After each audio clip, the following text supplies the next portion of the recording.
What if the most important economist you've never heard of was thrown in prison, exiled from his country, and died in despair, only for his ideas to build two of the most powerful economies on earth?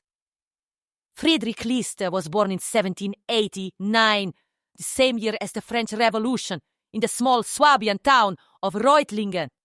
Germany did not yet exist as a nation. It was a patchwork of more than 30 kingdoms, each imposing its own currencies, customs duties, and tariffs on goods crossing its borders.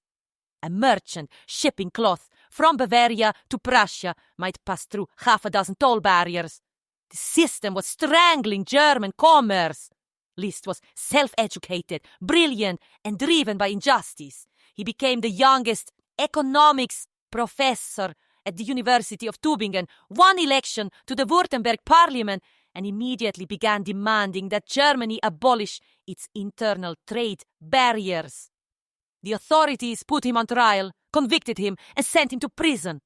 Upon his release, they exiled him from the country.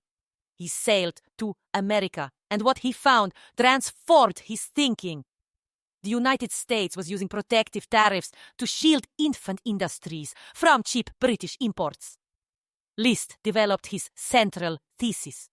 Free trade works between equals, but when a developing economy competes against an industrial power, the developing economy is destroyed. Young industries need temporary protection, much as a fence protects a seedling until it withstands the wind. He returned to Germany with a mission: champion the Zollverein, the customs union that would bind the German states into a single market. In 1834, it was established. The internal tariff barriers between more than 30 kingdoms fell overnight.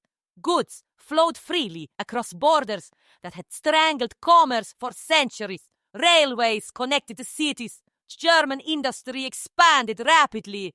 In 1841, List published his masterwork, The National System of Political Economy, laying out the intellectual case for what he had helped build.